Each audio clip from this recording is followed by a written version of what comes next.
नमस्कार दोस्तों, स्वागत है आपका स्लीपी क्लासेस में। मेरा नाम है आयुष रैना और इंडियन पॉलिटी एंड गवर्नेंस को कैसे यूपीएससी प्रीलिम्स 2025 के लिए प्रिपेयर करना है, कुछ समय में मैं आपको कुछ ऑब्जर्वेशंस बताना चाहूंगा। सबसे पहले मैं आपको अपने बारे में बताना चाहूंगा। देखिए, यूपीएससी का खासा एक्सपीरियंस रह चुका है मेरे पास पिछले 5 सालों से, और मैं 3 बार जो है प्रीलिम्स क्लियर कर पाया हूं, 2 बार इंटरव्यू दे पाया हूं यूपीएससी का। तो मुझे ये कुछ स्टेजेस से सीखने को मिला है जो मैं आपके साथ डिस्कस करूंगा। Apart from that I will also discuss जो चीजें मुझे बाकी सक्सेसफुल कैंडिडेट्स जिनके साथ मेरा वार्तालाप हुआ है, बातचीत हुई है, उन्होंने क्या अपने एक्सपीरियंसेस बताए, अपने प्रिपरेशन स्ट्रैटेजी बताए, उनका मैं एक क्रक्स आपको डिस्कस करके बताने वाला हूं। तो बेसिकली मैंने क्या किया, पिछले 5 साल के अंदर जितने भी polity plus governance, polity and governance के सवाल पूछे गए थे, इसके अंदर मैं स्कीम्स को इंक्लूड नहीं कर रहा हूं। मैं स्कीम्स को एक सेपरेट सेगमेंट मान के चलता हूं। और अगर आप चाहते हो कि स्कीम्स की प्रिपरेशन के लिए भी मैं कुछ डिस्कशन करूं तो प्लीज स्कीम्स लिख दीजिएगा कमेंट सेक्शन में। बहरहाल, पॉलिटी एंड गवर्नेंस, जो कोर पॉलिटी एंड गवर्नेंस है, उसके 5 साल से जो क्वेश्चंस पूछे जा रहे हैं उनको मैंने कंपाइल किया, और कंपाइल करके मैंने बहुत सारी ऑब्जर्वेशंस की हैं। अब ऐसा हो सकता है कि ऑब्जर्वेशंस कॉमन नॉलेज है, लेकिन इन ऑब्जर्वेशंस का करना क्या है अपनी प्रिपरेशन में, इस चीज को मैं इनकॉर्पोरेट करने की कोशिश करूंगा। By the end of the video I will also talk about such aspects जिसमें आपको रेफरेंस बुक के बियॉन्ड क्या करना चाहिए ये मैं बताऊंगा, क्योंकि रेफरेंस बुक एक बहुत बड़ा इंपॉर्टेंट सेगमेंट होता है पॉलिटी का, और काफी हद तक एग्जाम उसमें से निकल सकता है। लेकिन अगर आप उसके बियॉन्ड जाना चाहते हैं तो किस डायरेक्शन में जाए, उसकी इंडिकेशन कहां से ली जा सकती है। Otherwise you can read a lot of things. तो आप अगर इस पर्टिकुलर डॉक्यूमेंट को देखोगे जो मैंने कंपाइल किए हैं क्वेश्चंस, उसमें आप ये पाओगे कि ऑल 75 क्वेश्चंस जो हैं वो कोर पॉलिटी एंड गवर्नेंस में से पूछे गए। हाँ, वेरिएशन हो सकता है 4 से 5 क्वेश्चन का। क्यों? क्योंकि कोई किसी क्वेश्चन को पॉलिटी में डालता है, कोई हिस्ट्री में डालता है ना। जैसे 1853 का चार्टर एक्ट से सवाल आ गया मान लो, तो उसको पॉलिटी में भी डाला जा सकता है, हिस्ट्री में भी डाला जा सकता है, इसलिए उस वेरिएशन को माफ कीजिएगा। लेकिन जितना भी मैंने क्वेश्चंस निकाले हैं इस डॉक्यूमेंट में आपके सामने है ना। और रही बात आंसर्स की, तो ये सेशन उसके लिए नहीं कि मैं क्वेश्चंस के आंसर डिस्कस करूं। द रीजन इज सिंपल कि मैं क्वेश्चंस के आंसर डिस्कस ऑलरेडी कर चुका हूं 2023 तक अब मेरे प्रीलिम्स के मैराथन सेशंस के अंदर। वो 5 ही नहीं बल्कि 10 साल के क्वेश्चन में कर चुका हूं। तो apart from discussing that particular answers to the questions, what I have taken the analysis is some of the observations जो मैं लेके आऊंगा आपके सामने, और ऑब्जर्वेशन के बाद मैं वो स्ट्रैटेजी बताऊंगा जो मैंने प्राप्त की है बाय माय एक्सपीरियंस, और मैंने एक्सपीरियंस से प्रीलिम्स क्लियर कर पाया हूं 3 बार। तो अब सबसे पहले तो जितने भी क्वेश्चन आपको स्क्रीन पर जाते हुए दिख रहे होंगे, उनमें सबसे इंपॉर्टेंट सेगमेंट जो आपको समझ आ रहा होगा, दिख रहा होगा अपनी स्क्रीन अगर ध्यान से देखोगे, तो वो है कि भैया स्टैटिक क्वेश्चन सबसे ज्यादा पूछे गए। स्टैटिक क्वेश्चन मतलब 2 पार्ट में डिवाइड किए गए हैं मेरे द्वारा। एक जो स्टैटिक, जो आपको बोले जाते हैं पढ़ने के लिए, संविधान पढ़ते हो तो इसलिए आ जाता है, और दूसरा होता है current derived static. Current derived static का एग्जांपल मैं क्वेश्चन आपको दिखा देता हूं, ये वाला 2024 के प्रीलिम्स में क्वेश्चन पूछा गया that which of the following statements about ethics committee in the Lok Sabha are correct। ठीक है, तो आपसे ये 3 स्टेटमेंट पूछी गई है, लेकिन ये क्वेश्चन इसलिए आया था क्योंकि लोकसभा की सांसद महुआ मोइत्रा को एथिक्स कमिटी ऑफ लोकसभा की रिकमेंडेशन के बेसिस पे एक्सपेल कर दिया गया था on the basis of her unethical conduct and behaviour. अब उस प्रोसेस के बारे में कोई सवाल नहीं पूछा गया, ना ये पूछा गया कि किसको निकाला गया था, किसको एक्सपेल किया गया था, लेकिन एथिक्स कमिटी का जो बेसिक प्रिमाइस है, बेसिक बैकग्राउंड है, स्टैटिक नॉलेज है, वो आपसे जरूर पूछी गई थी। सिमिलरली कंटेम्परेरी या करंट अफेयर से डिराइव्ड क्वेश्चंस अक्सर पूछे जाते हैं, है ना। और ये आप देख सकते हो 71st क्वेश्चन जो यूपीएससी प्रीलिम्स 2024 में ही पूछा गया, वो ये था कि अभी तक कितने डीलिमिटेशन कमीशंस कंस्टिट्यूट किए जा चुके हैं भारत के द्वारा till December 2023। Now why was it a current derived static? Because 2022 में जम्मू एंड कश्मीर के लिए डिलिमिटेशन कमीशन बनाया गया था, 2024 में लोकसभा इलेक्शंस थे, और 2023 में आसाम के लिए भी डिलिमिटेशन कमीशन को काम दिया गया था कि आप डिलिमिटेशन एक्सरसाइज कीजिए. That means it was in news, they derived from the static and they ask you this question. कहने का मतलब अगर मैं static plus current derived static इन दोनों को मर्ज कर दूं तो टॉपिक के कंपैरिजन में स्टैटिक की परसेंटेज ऑलमोस्ट 90% आ जाती है. That means if I say that the question is from current affairs, it is highly likely that is a current derived static question. Secondly, as in comparison to say subjects like science and technology, economy, environment, where current affairs are asked as it is, or international relations including places in news, where current affairs are relevant on the face value of the news, in polity current affairs are hardly relevant on the face value of the news, that what the Supreme Court judgment was done. Polity में ये matter नहीं करता है at least अभी तक. अब आगे की मैं गारंटी नहीं लेता हूं, लेकिन क्योंकि पॉलिटी को प्रिपेयर करने का एकमात्र ही तरीका अभी आप अपनाओगे अगर 25 के लिए पढ़ रहे हो, मल्टीपल वेज इनकॉर्पोरेट नहीं करोगे, तो सबसे प्रोवन तरीका यही नजर आ रहा है.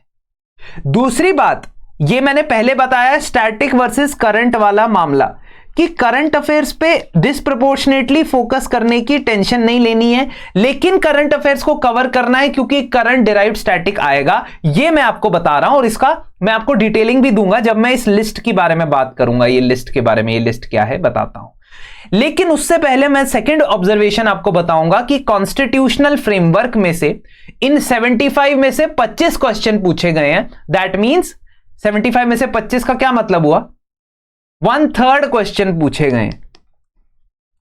And union and state legislature में से, यानी पार्लियामेंट और स्टेट की लेजिस्लेटिव और असेंबलीज और काउंसिल्स में से 12 क्वेश्चन पूछे गए. ये मैं सिर्फ पिछले 5 सालों का डेटा निकाल रहा हूं. अगर मैं इससे पहले जाऊंगा तो आई एम वेरी श्योर कि परसेंटेज और भी हाई होगी. तो 50% of the questions are asked from a combination of these two themes. Almost 50%, क्योंकि 37 ऑफ 75 इज ऑलमोस्ट 50% ऑफ 75 है ना, 37.5 ही हो ना आधा. तो 50% ऑफ द क्वेश्चंस हैं इन दो थीम्स में से ही पूछे जाते हैं. इसका मतलब यह तो तय है कि आपने इन थीम्स को प्रायोरिटी ऑर्डर में पॉलिटी में पहले प्रिपेयर करना है. नाउ व्हेन आई से आपने प्रिपेयर करना है, आपको प्राइमरी सोर्स सबको पता है सेल्फ स्टडी का. जो लोग सेल्फ स्टडी करते हैं उनको पता है कि एम लक्ष्मीकांत है सर. एम लक्ष्मीकांत में 89 से 90 चैप्टर है, लेकिन मुझे मतलब के सिर्फ 75 to 80 चैप्टर ही हैं. 75 to 80 चैप्टर ही मेरे मतलब के हैं. बाकी जो फॉरेन पॉलिसी वाला चैप्टर है या एंड में जो डॉक्ट्राइन्स वाला चैप्टर है वो मैं अलग से कवर कर सकता हूं. ठीक है. Secondly, constitution of India is going to be your important source. आप जो भी आर्टिकल पॉलिटी का इसमें से पढ़ते हैं उसको कोरॉबरेट कर ले संविधान के आर्टिकल से, क्योंकि संविधान के आर्टिकल में कई बार कुछ चीजें नहीं लिखी होती. से फॉर एग्जाम्पल, आप एम लक्ष्मीकांत में से पढ़ रहे हो और आपने देखा कि भाई ये आर्टिकल 16 में ऐसा लिखा है, ऐसा बोला गया है फंडामेंटल राइट्स में, बट फिर वो उसके आगे बहुत सारी चीजें ऐसी जोड़ देंगे जो सुप्रीम कोर्ट जजमेंट्स के बेसिस पे या उनकी बुक लिखने वाले की ऑब्जर्वेशंस के बेसिस पे उन्होंने बातें लिखी हैं और वो संविधान में मौजूद नहीं. लेकिन कॉन्स्टिट्यूशन में क्या है क्या नहीं है ये कई बार पूछ लेता है UPSC. It is asked many times by the UPSC. Say for example, it asked कि डेप्यूटी मिनिस्टर, ये मिनिस्टर, डिफरेंट टाइप के जो मिनिस्टर्स होते हैं, क्या वो कॉन्स्टिट्यूशन में मेंशन्ड है? बेसिक स्ट्रक्चर क्या कॉन्स्टिट्यूशन में मेंशन्ड है? जुडिशियल रिव्यू क्या कॉन्स्टिट्यूशन में मेंशन्ड है? That means you need to view the constitution as well. और आजकल ऐसा होने लग गया है कि आपको हर चीज की कंपाइलेशन मिलने लग गई है. मतलब कि आपको यह मिलने लग गया है कि दीज आर द टर्म्स, इसको रट लो, इसमें जी all these terms are not there in the constitution. अरे यार, आप क्या सिर्फ प्रीलिम्स पार करने के लिए यूपीएससी की तैयारी कर रहे हो? क्या आपने मेंस नहीं लिखना है? क्या आपने 16 क्वेश्चन पॉलिटी गवर्नेंस के नहीं करने हैं? तो आप क्यों ऐसी लिस्ट के ऊपर डिपेंडेंट हो जाते हो और सिर्फ प्रीलिम्स निकालने का शॉर्ट टर्म गोल लेके निकल पड़ते हो कि मैं ये लिस्ट याद कर लेता हूं? नहीं करना है भाई. आप संविधान को साथ लेके भी पढ़ेंगे तो भी आप टाइम बचा सकते हैं अगर आप फोकस्ड बाउट्स ऑफ स्टडी करते हैं. मैं डिस्कस करूंगा इसके बारे में इन अनदर वीडियो की फोकस्ड बाउट्स ऑफ स्टडी किस तरीके से अचीव करने. अब तीसरी चीज जो रह गई है सर वो है करंट अफेयर्स। अब मैंने आपको बताया कि करंट अफेयर्स आ ही नहीं रहा है। 9% are from core current affairs, मतलब जिसको आप कह सकते हो कि जी ये करंट अफेयर्स का क्वेश्चन है। जैसे ये वाला 2024 में आया, नारी शक्ति वंदन अधिनियम, यानी कि 106 कॉन्स्टिट्यूशनल अमेंडमेंट एक्ट, है ना। कुछ लोग आजकल इसको ये बोल के भी प्रमोट कर रहे हैं कि ये प्रेस इंफॉर्मेशन ब्यूरो में से आया है या गवर्नमेंट के डॉक्यूमेंट में से आए हैं बहुत सारे क्वेश्चन। ये हमारे पास हिडन डॉक्यूमेंट है, कुछ नहीं है भाई, ये न्यूज में था और ये आया, ठीक है। अगर कोई ऑप्शन ऐसा है जो आपको नहीं आता है, वो 90% जनता को नहीं आता होगा, अगर उसने सेम ही सोर्स से पढ़ा होगा तो उससे कट ऑफ नहीं अफेक्ट होने वाली है ना। तो एज इसमें नहीं लेना है। बाकी सब्जेक्ट्स में एज लेने के लिए अलग अलग कंपोनेंट होते हैं जिसके बारे में शायद मैं डिस्कस कर सकता हूं अगली वीडियो में। पहले तो मुझे स्कीम्स बताओ अगर आप चाहते हो मैं डिस्कस करूं। तो वापस आता हूं इस पॉइंट पे कि मैं आपको यह बता रहा था कि करंट अफेयर्स को इसलिए पढ़ना है क्योंकि मुझे उसका बैकवर्ड स्टैटिक लिंकेज समझ में आना चाहिए। इसका क्या मतलब हुआ? इसका मतलब यह हुआ कि मेरे पास, मैंने ना ये लिस्ट बनाई हुई है। मेरी आदत है कि मैं टॉपिक लिस्टिंग हमेशा रखता हूं ताकि मैं क्विक रिवीजन जब कर रहा हूं मैं उसके सामने टिक करता रहूं और मेरे मन में कॉन्फिडेंस आता रहे कि मैंने इतने कवर कर लिए हैं।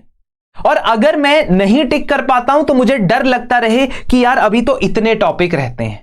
और अगर ये टॉपिक फाइनाइट हो, चाहे वो कितना भी नंबर क्यों ना हो, 80, 100, 120, फाइनाइटनेस आपको डेफिनेटनेस देता है और डेफिनेटनेस आपको कॉन्फिडेंस देता है अगर आप डेफिनेट चीजें कवर करते हो।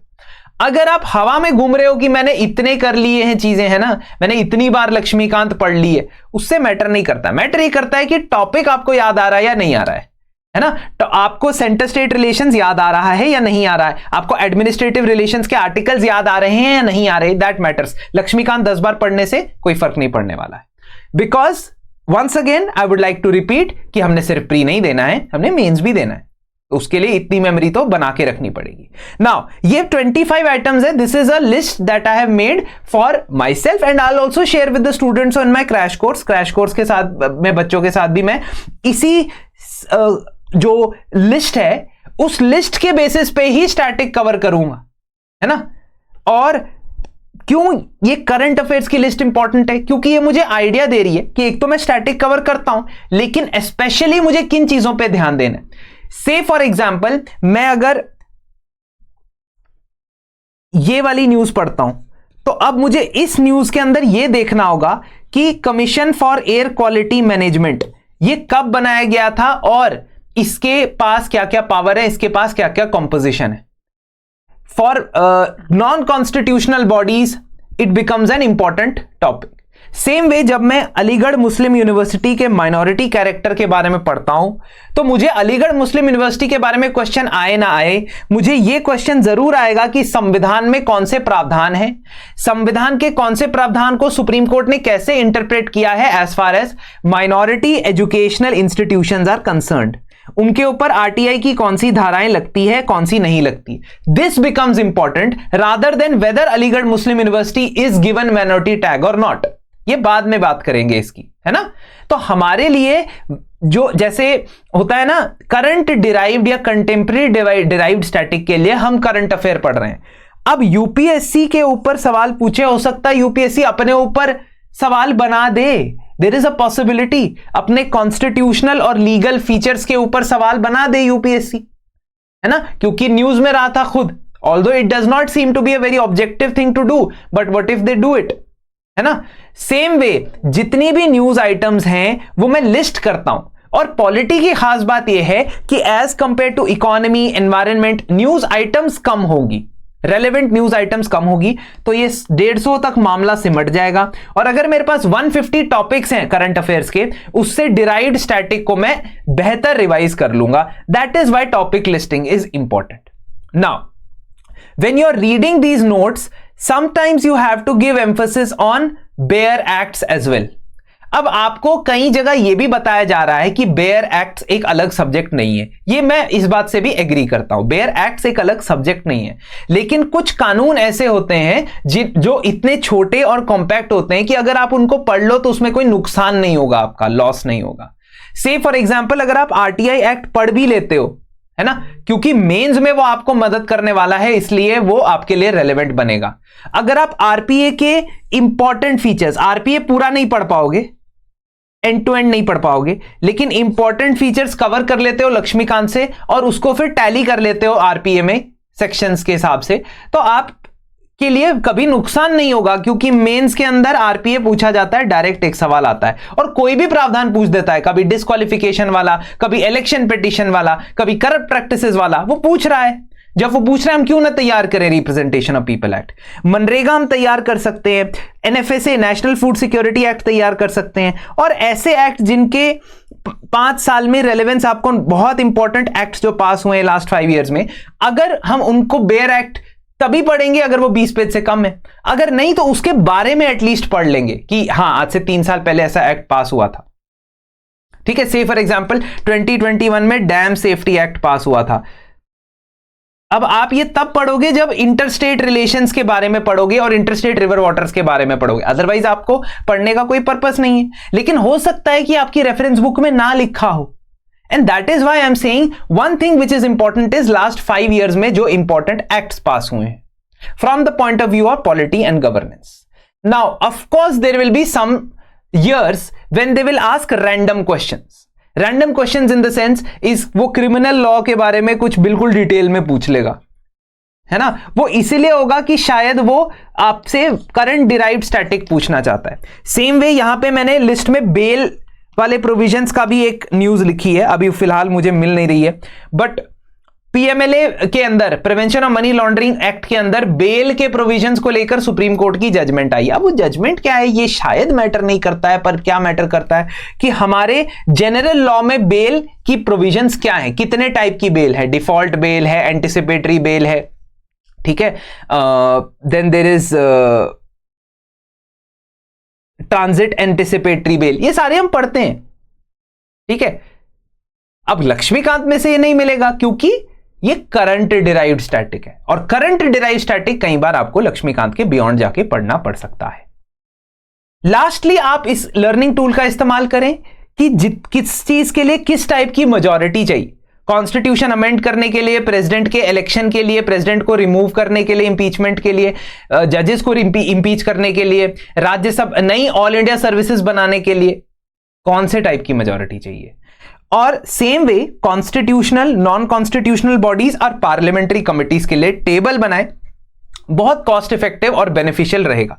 टेबल के कॉलम्स किस प्रकार से होने चाहिए कि आप जैसे से फॉर एग्जांपल कॉन्स्टिट्यूशन बॉडीज का टेबल बना रहे हो तो serial number, name of the body, article, membership, qualification if any, removal process if any, है ना, अगर मेंशन है संविधान में, एंड की रिमार्क्स, बस हर एक कॉन्स्टिट्यूशनल बॉडी के लिए और नॉन कॉन्स्टिट्यूशनल या स्टैट्यूटरी बॉडी के लिए आप ऐसा बना सकते हो table.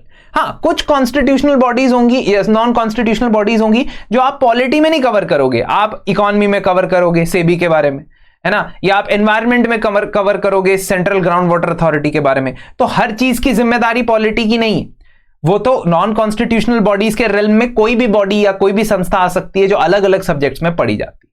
And lastly constitutional articles, constitutional amendments और सुप्रीम कोर्ट जजमेंट्स पे आपने फोकस करना है। And in the upcoming weeks I will come up with the series, चाहे वो शॉर्ट्स के फॉर्मेट में हो या वीडियोस के फॉर्मेट में, जो इन चीजों में आपकी मदद करे ताकि आपको कहीं ना कहीं बैकवर्ड लिंकेज इसका समझ आ जाए, है ना। Backward linkage is very important. मैं आपको एक और क्वेश्चन दिखाना चाहता हूं जो 2023 में पूछा गया था, 2023 में पूछा गया था। प्लीज वेट करोगे ना मेरा, मैं जो आपको क्वेश्चन दिखाना चाहता हूं वो करंट डिराइव्ड स्टैटिक का एक बहुत ही प्यारा एग्जांपल है, ये वाला। अब मणिपुर में डिस्टर्बेंस 2023 से स्टार्ट होती है, तो 2023 के प्रीलिम्स में ये पूछा जाता है that according to the constitution of India central government has a duty to protect states from internal disturbances. This is article 355 of the constitution and they have asked in the examination. Current derived static बहुत ज्यादा पूछा जाता है, static बहुत ज्यादा पूछा जाता है पॉलिटी के अंदर, उसको तैयार कर लो। और जहां पे आपको लगता है कि कहीं ना कुछ टाइप के क्वेश्चंस जहां गैप हो सकती है, जैसे मान लो 20 क्वेश्चन आते हैं तो आप 17 या 16 कॉन्फिडेंस से कर पाते हो, दैट इज ब्रिलियंट। अगर आप 12-13 कर पाते हो, that will clear your cut off, 20 में से 12-13 कर पाते हो पॉलिटी के लिए, enough for clearing cut off. लेकिन इससे कम पॉलिटी में करना एक गुनाह है, क्योंकि बाकी सब्जेक्ट्स में आप इससे भी कम करने वाले हो। रही बात कि आप इसको एक होलिस्टिक तरीके से पढ़ना चाहते हो, तो मैं क्रैश कोर्स में पढ़ाऊंगा, है ना। अभी हमारा 4th बैच स्टार्ट हो रहा है 4 तारीख से, जहां एनवायरनमेंट से स्टार्ट होगा, और मैं उसमें पॉलिटी पढ़ाऊंगा 24 फरवरी से, ठीक है। और कुछ लेक्चर्स के अंदर हम समराइज करके आपको, कंसाइज करके आपको चीजें समझा देंगे, सिखा देंगे, and you can be confident in going for the prelims examination. तो ये एनालिसिस इतना ही। लेकिन अगर आप गवर्नमेंट स्कीम्स का एनालिसिस देखना चाहते हो, इनफैक्ट गवर्नमेंट स्कीम्स पे आप चाहते हो कि मैं डिस्कशन करूं, वीडियोस बनाऊं, तो आप प्लीज मुझे कमेंट करके दे दीजिए स्कीम्स के ऊपर in the comment section. I will be more than happy to help you guys. Thank you and have a very nice week ahead.